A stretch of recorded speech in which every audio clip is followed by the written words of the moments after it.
Oke, sekarang waktu saya persilakan 2 menit untuk narasumber Muslim untuk bertanya kepada narasumber Kristen. Waktu dimulai sejak Anda berbicara. Silakan. Oke, terima kasih. Di sini saya coba bertanya karena memang saya ini ya dari pihak Muslim ingin dapat pemaparan atau penjelasan dari narasumber Kristen bahwa baptis, kalau saya coba bertanya, artinya mungkin sedikit hampir mirip ya pertanyaannya. Fungsi baptis itu apa sebenarnya dan gunanya untuk apa? Kan gitu. Karena dalam Kristen, ketika dia sudah meyakini bahwa Yesus sebagai Tuhannya, kan itu sudah menjamin keselamatannya. Dan apakah ketika dia istilahnya seseorang yang belum sempat dibaptis, katakanlah seorang bayi atau anak kecil ya, belum balik, apakah dia termasuk orang yang tidak selamat di alam nanti ya, gitu konteksnya. Mungkin begitu, semoga ditangkap apa poinnya ya. Oke, cukup Bapak Alif, itu saja. Cukup. Minta konfirmasi dulu apakah sudah dipahami. Kalau belum, mumpung masih ada waktu, saya ulangi. Begini, saya tegaskan pertanyaannya. Tadi saya catat bahwa Anda bertanya fungsi baptis apa dan gunanya untuk apa, dan apabila bayi yang belum dibaptis bagaimana kondisinya. Apakah demikian? Iya, cukup mewakili, siap. Oke, baik. Ini cukup ya waktunya. Udah oke ya. Oke, baik, terima kasih Bobby. Oke, kepada narasumber Kristen, waktu Anda 5 menit untuk menjawab pertanyaan ini, dan saya tegaskan sekali lagi bahwa pertanyaan yang disampaikan oleh penanya adalah apa fungsi baptis dan gunanya untuk apa, dan bagaimana apabila seorang bayi belum dibaptis, kondisinya apabila ya mungkin dia meninggal atau dan lain-lain. Silakan. Ya, jadi terima kasih atas pertanyaannya, sangat menarik tapi kurang menggigit ya. Saya jawab dengan semampu saya. Di mana baptisan itu pertama yang untuk bayi ya. Untuk bayi seandainya dia mati belum dibaptis itu bagaimana? Nah, kita tahu bahwa yang membuat manusia berdosa itu, manusia setelah makan buah pengetahuan itu dia memiliki pengetahuan atau akal budi. Saat itulah dia terpisah dari Allah. Sehingga untuk baptisan ini, misalnya ada anak kecil lahir Muslim, dia belum diazanin atau dia belum dibaptis. Pertanyaannya masuk mana? Nah ini aku usahakan mengembangkan pertanyaannya. Dia tetap masuk surga. Karena tulisan bapak-bapak gereja, ya kalau anti tulisan bapak-bapak gereja maupun tulisan para rasul, di mana dalam ajaran lisannya itu menjelaskan bahwa manusia yang belum memiliki akal budi itu belum bisa melakukan kesalahan atau dosa. Jadi dia sendiri tidak akan bisa sendiri meskipun dia belum dibaptis di zaman itu, karena dia belum memiliki akal budi, artinya dia belum memiliki kecenderungan untuk berbuat dosa. Jadi dia juga seperti kertas putih gitu. Nah terus untuk baptisan yang pertanyaan pertama tadi, bagaimana baptisan itu menyelamatkan? Ya karena itu, tadi saya share screen sebentar, boleh ya? Boleh di pause? Waktu sudah saya hentikan, masih tersisa 3 menit 18 detik.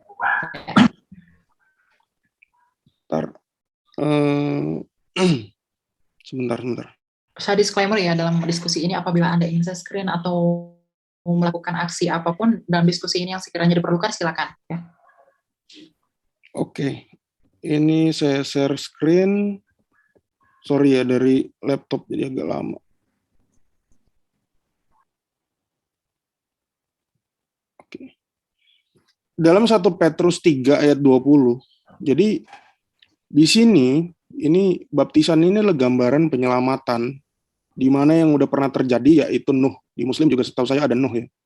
Tapi nabi.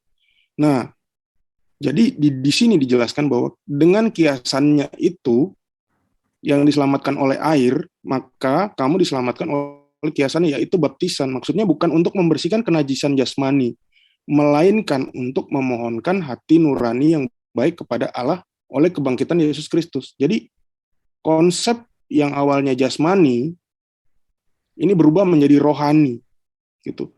Makanya dalam kekristenan baptisan itu juga disebut sebagai misterion. Kita bilang itu pembaptisan memang menggunakan air, tapi keselamatan itu bukan dari air. Tapi media yang diramati oleh Tuhan adalah air, karena sumber kehidupan itu adalah air. Roh Kudus itu adalah sumber kehidupan.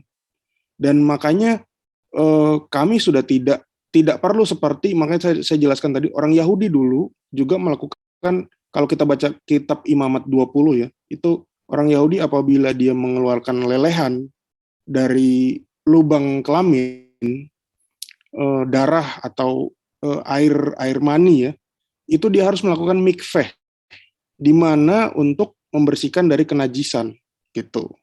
Nah, kalau baptisan ini adalah untuk sarana rohani. Nah, ini juga anehnya, kenapa? Karena di dalam Islam itu mengenal istilah wudu. Wudu. Sebetulnya itu semua udah expire. Kenapa? Karena zaman sekarang udah ada sabun gitu, Mas. Udah ada sabun.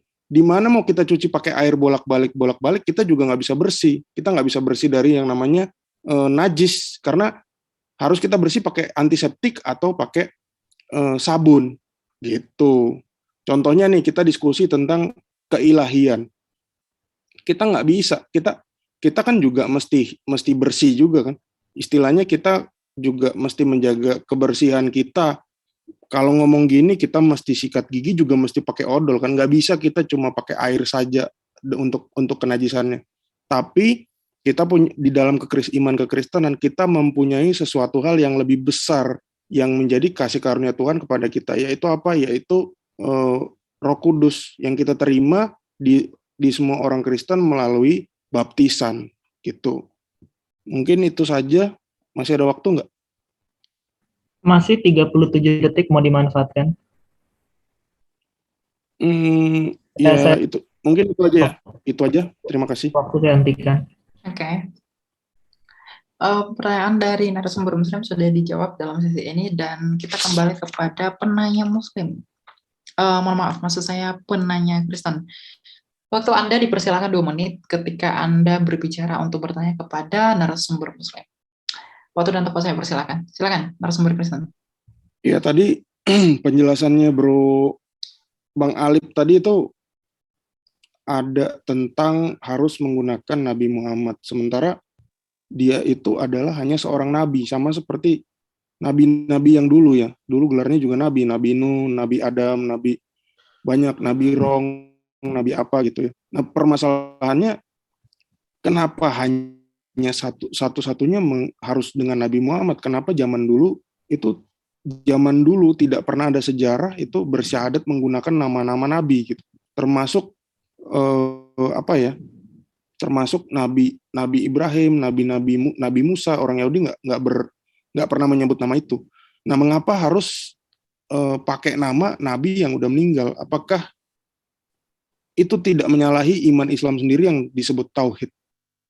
Kalau seandainya seperti itu, artinya itu bukan tauhid lagi fokusnya, tapi adalah duahid, saya bilang, atau duohid, mungkin lebih tepatnya itu, karena Nabi Muhammad kan sudah meninggal.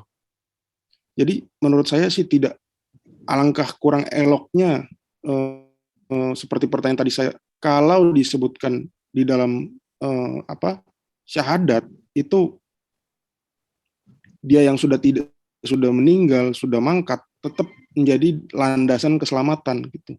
Apakah itu tidak menyalahi aturan? Kalau seandainya Nabi Muhammad itu adalah landasan keselamatan, mengapa gelarnya tidak diberi aja Al-Masih? Gitu. Nah, itu saya minta penjelasan itu aja. Pertanyaan simpel saya tadi. Masih ada 16 detik, 15 mau dimanfaatkan? Enggak, udah, itu aja. Oke, waktu dicukupkan ya.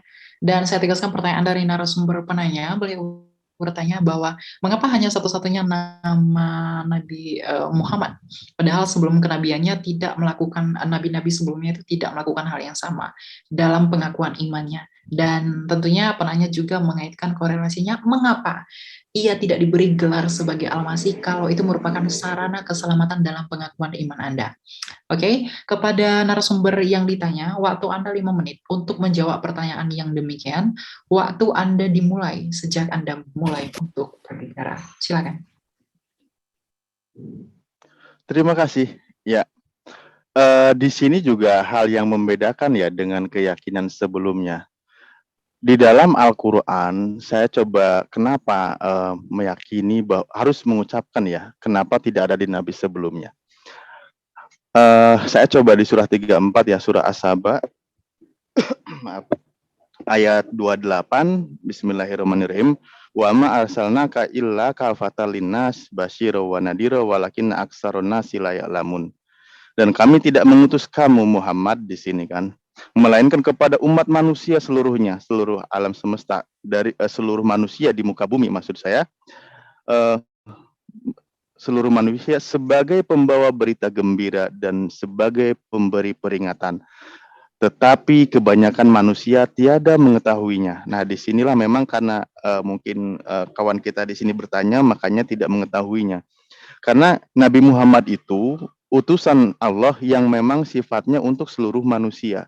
Di ayat lain kan dikatakan bahwa wa ma arsalnaka ila rahmatan lil alamin, tidaklah aku mengutus engkau kecuali menjadi rahmat untuk seluruh alam. Nah, kaitan dengan nabi-nabi sebelumnya, nabinya sendiri sebenarnya dia mengucapkan bahwa dia mendakwahkan tentang tauhid bahwa tidak ada Tuhan selain Allah. Dan dia mengatakan bahwa aku ini adalah utusan Allah. Saya tidak akan menyinggung kitab Yohanes ya, di Yohanes 17 ayat 3 ya. Saya tidak akan menyebutkan ayat itu di mana di situ dikatakan bahwa bersaksi bahwa satu-satunya Allah dialah Allah yang dialah Allah gitu. Mohon maaf kalau salah narasinya, dan dia yang mengutus aku gitulah. Kalau salah saya mohon maaf, cuman saya bilang tadi saya tidak akan menyebutkan itu.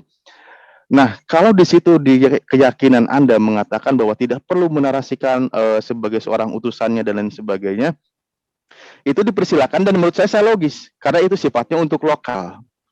Di mana para nabi sebelumnya itu diutus untuk kaum satu golongan tertentu. Contoh bagaimana Nabi Musa kepada kalangan Bani Israel, juga Nabi Isa kalangan Bani Israel. Memang di situ diketahui bahwa kalangannya di situ walaupun tanpa ada ikrar, mereka sudah tahu dan mereka menerima, meyakini, dan sifatnya ajarannya temporer. Sementara, bagaimana sementaranya adalah ketika satu kerasulan datang rasul yang lain, maka ajaran itu otomatis bagaimana kerasulan keyakinannya berpindah kepada nabi berikutnya.